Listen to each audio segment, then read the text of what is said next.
hot. No. I want to talk. And that thing's going to drive me nuts in the background. Let me just come over here. I want to talk about domestic violence and some of the things that I guess I've known to be true, but haven't really quite heard it explained as well as it tonight.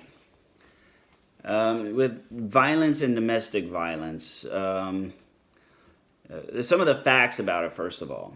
When you look at the violence rate between men and women,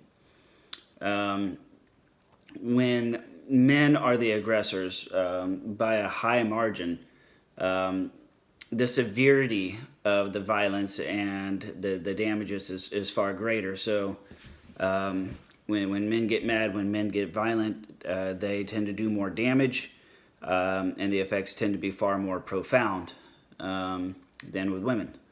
When women are the instigators, what they've found is that there's a much higher frequency to men. By how much, I don't really know. Some of the numbers are sort of subjective, I think. But with women, with the instances of violence and domestic violence and hitting and things of that nature, little to no damage, but much higher frequencies. But that being said, women are by and large very, very capable of doing severe damage, injury, and death to men. Let's not forget Lorena Bobbitt, for example. That's a good one. And there are female predators. And that's really what I want to center in on, is the predator mindset.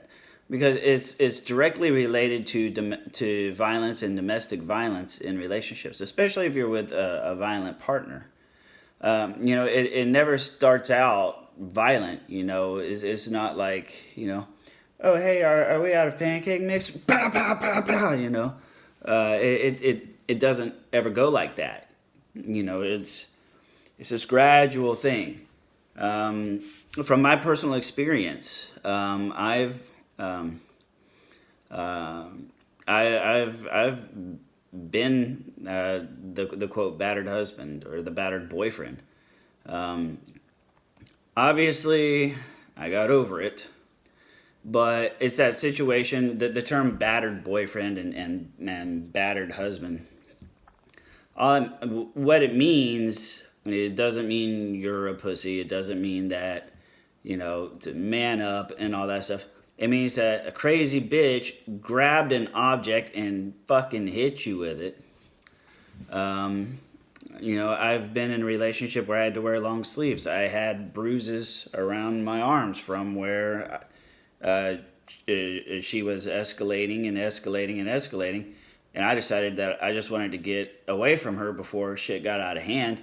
And she was grabbing my arm, didn't want me to go, and I had bruises, the rings around my arms from her trying to prevent me from leaving, and to stay there in the moment and in the conflict. I had that. Was put in a headlock and a chokehold in the middle of the night while I was trying to go to sleep. I've had food thrown at me. I've had dishes thrown at me. I've had a wine glass thrown at me and a water glass thrown at me, both of which hit the wall and shattered. Had a suitcase thrown at me that put a hole in the wall right where my head was.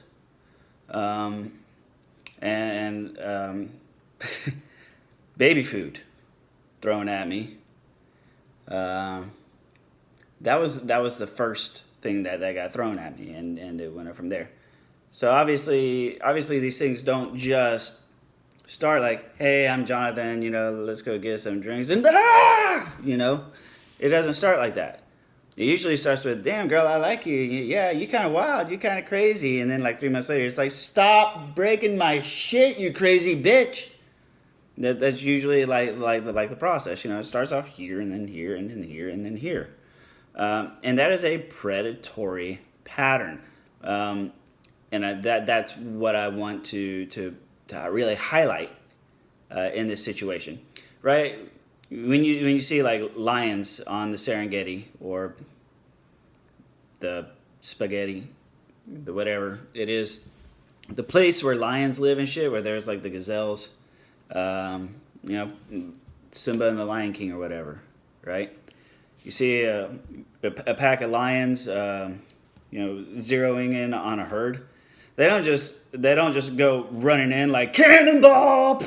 They don't do that with a herd. What do? They sort of just circle the herd a little bit. They sneak up and then they creep in on all sides. They get the herd sort of quarried in. And then what do? They sort of just systematically test for weaknesses, for vulnerabilities, and finding where the vulnerabilities are that they can exploit. And they zero in and they get closer and closer and closer and tighter and tighter and tighter. And they start to pick a little more and a little more and a little more, a little more, until they finally, they... And they make that sound too, like whenever they attack, like wildebeest, they're like rah, and the wildebeest goes down. That is in and of itself a predatory behavioral pattern, and you don't have to be a lion to do it. It's a very, very generic, flexible, and applicable concept. If you are to predate on something, you want to do it with caution. You want to, ideally, encircle and ensnare your prey, first of all, so that they cannot escape. And then what you want to do is you want to while the prey is secure and can't get away, what you do is you zero in on the vector of least resistance to the takedown is what you're doing. So the vector of least resistance, that's a textbook term that I absolutely just made up right now. But I think it's very descriptive. The vector of vectorhood. I forget what I said. Damn it. Well, you can rewind it. The vector of least resistance, your vector of vulnerability, your vulnerability vector. That sounds like a bad news story. 10 out of 10 vectors of vulnerability. Anyways, but that's what you do. You get your prey, then you zero in on what's going to be the most effective with the least effort. Right? That's how you do it. And so that predatory mindset, for whatever reason, I don't know that people always do it on purpose. I know just from my personal experience with women who are perfectly normal and perfectly healthy in the brain,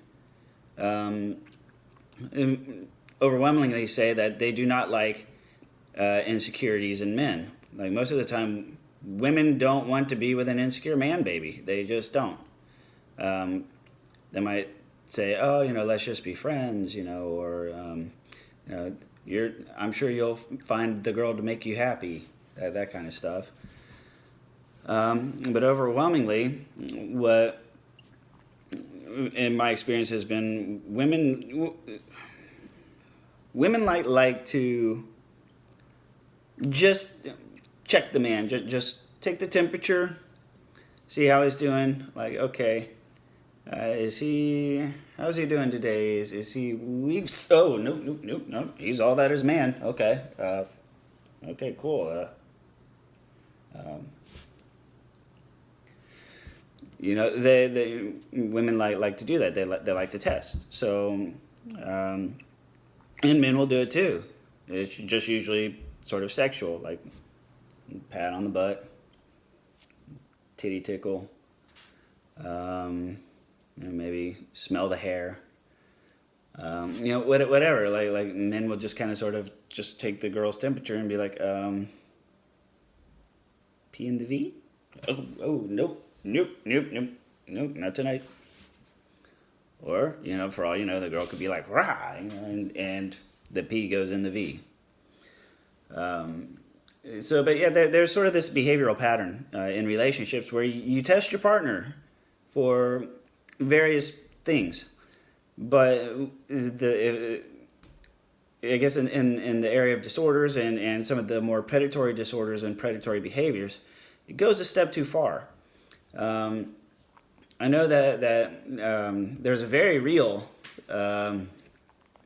phenomenon where you're with that I've seen personally with my relationships. So because I talked to the girl years later. It was like 17 years later. It's like, so what exactly happened? Why did you go off? It's like you were just really insecure, and all I wanted you to do was just fucking man up and put me in my place. Like, I don't want to feel like I was the in charge of the relationship. I wanted you to show up and show me that you're a man and that you won't put up with shit.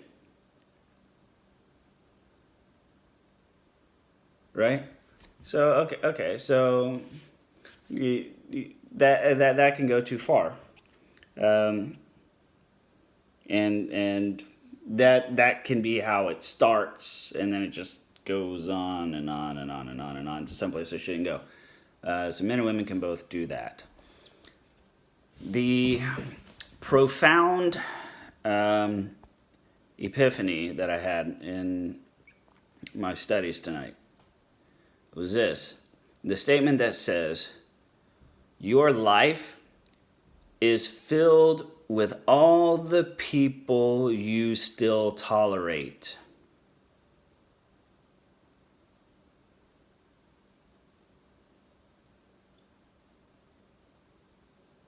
Your life is filled with all of the people you still tolerate. And first thing I'm going to hear is, well, but some people you just can't get rid of. Yeah, but you haven't been intolerant enough. Case in point, those people you can't get rid of, you don't want to be around them. Okay, they don't have to tolerate you. Right? Are you all up in their shit, annoying them, trying to bury them in the dirt? No, you're just trying to stay the fuck away, right? And there you go. You look like prey. You look like weakness. You look like a target. And then that predatory they kicks in, and they're like, prey. And then they zero in and they do their thing. Right? I'm pretty sure if you punch them in the fucking face, especially if it's a family member, that's always fun. If you punch them in the face a couple times, they'll learn. They won't come around after that. I'm not suggesting you actually do it. Just put that in there. You get the point. Tolerating people doesn't mean you like being around them. Tolerating them means you haven't ejected them the fuck out the car. So, in any case, I'm about out of time. But you just think about everything that I've said tonight, most especially the last one. Your life is filled with the people that you still tolerate. The people that still tolerate you. But I'm just assuming that you're not crazy, right? So you should be pretty easy to tolerate. If you're crazy, well, then you might be part of the problem. So, anyways, I'm out of time. Sound off in your comments. Let me know what you think. All 8 of you. I'll see you on the next video.